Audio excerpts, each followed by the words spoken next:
Hey guys, it's your girl Erin. I have been texting a bunch of my friends this morning, so we're all planning to hang out later, and I wanted to make this YouTube video just so I can get it out of the way and have some fun with it. So, you know those articles on like MSN and Google that say like books that everyone lies about reading? Well, I thought, okay, I will look over this article because it has to do with books, and there was like a list of 50 books there that a bunch of people lie about reading, and I was like, what is going on with that? Because I have read so many books. I've read 276 books in the past 5 years, and that's with Remembering Everything by Goodreads. So I wanted to talk about a few of the books that I have read that are classical that people definitely lie about reading. To start off with, a super duper classic, To Kill a Mockingbird by Harper Lee. It takes place during the Great Depression, deals with race, black people being different than whites, and deals with a black man being accused of attacking a white woman. And this is on the list of top 100 books that everyone should read. I read it when I was a kid, I read it in my teenage years, I read it a couple weeks ago, and I thought, okay, this is really, really good. I mean, my outlook has sort of changed through the years, because when I was a kid I didn't understand it, but now that I do understand it, I'm thinking, okay, the mindset is totally different, so you can't really... I'm not sure how to describe this, but I'm appalled that a lot of people want to remove this from the grade school book reading contest thing that some of these schools have. And then another book that is one of my favorites is Romeo and Juliet by William Shakespeare. I read this when I was in my freshman year of high school. I knew about this when I was a kid, maybe about 7 years old, because Star Trek mentioned Shakespeare. And anyone who knows me knows I have a huge obsession with Star Trek. And you can probably tell because of all my Star Trek memorabilia, along with all of the photos up there.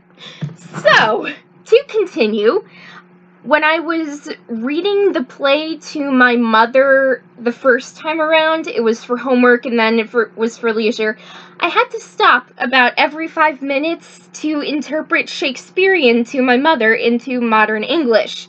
And No Fear Shakespeare helps me with that, and a bunch of my tutors at school used to say that No Fear Shakespeare is not cheating, but it's also assisted winning, because it's like the intermediary between Shakespearean, which was also Elizabethan, and then modern English. And I'm all about that.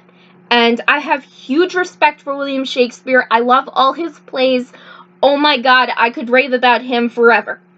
And then another book was The Diary of Anne Frank by Anne Frank. And I read this when I was in 8th grade, and I played Anne Frank in a class reading. I aced the tests, but everyone hated me then, and I'm not really sure why, because I'm just an energetic, bubbly person who's definitely a socially awkward people person, so my brother has told me that, and I agree with him. And when I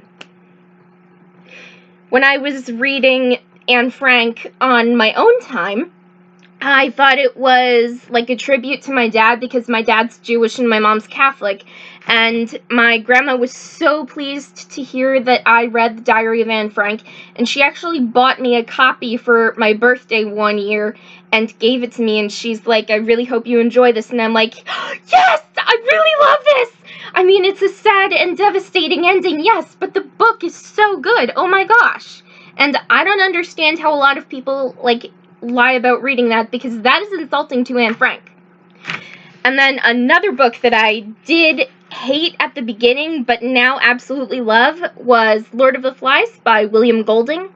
The book bothered me when I read it the first time because of the injustice that was going to total extremes, and at that point I was going through a rough time. But after I reread it again and again, it sort of grew on me, but the whipping with the tree branch and then the rock using like an anvil, that part bothered me too. Just because I loathe injustice, and I'm not even going to get into that, but I love the book. It's survival of the fittest and adventure, and I love it now.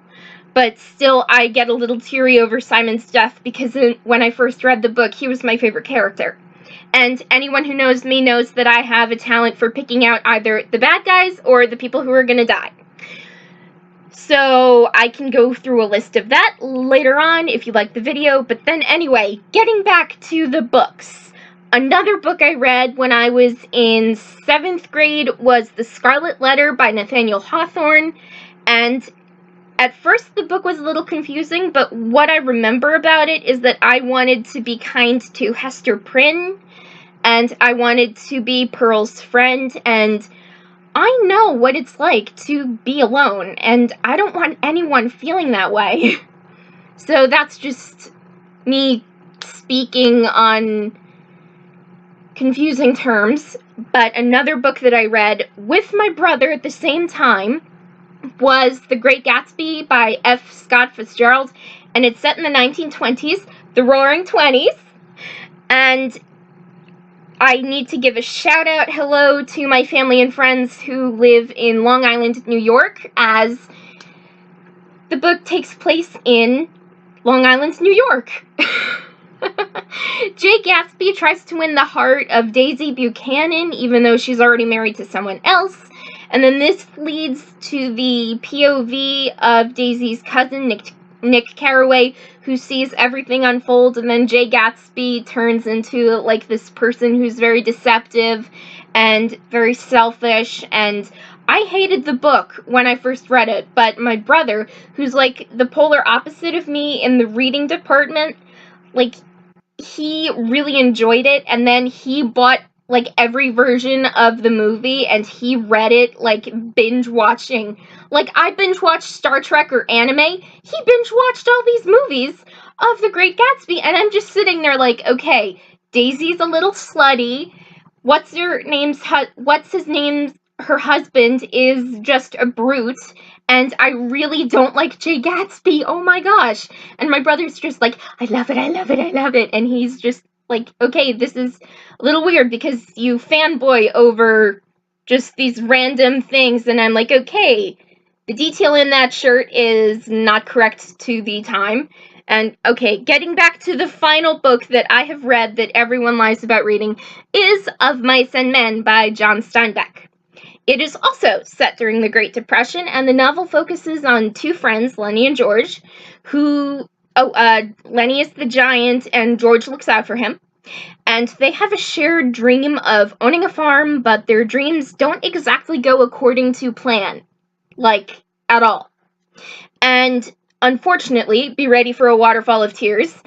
I'm not even gonna spoil it, but just be ready for a load of tears.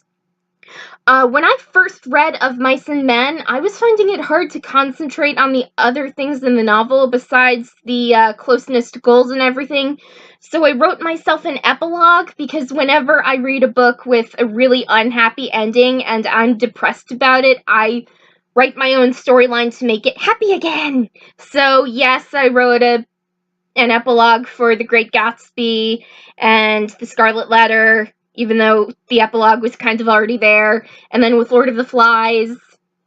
But anyway, I wrote myself an epilogue for Of Mice and Men, and after George takes care of Lenny in the final way, at the final scene, I wrote up a little idea where George finds love in this young woman, they get the farm, what's-his-name moves to the farm with them, and then George's wife gives birth to a little boy, and they name him Lenny.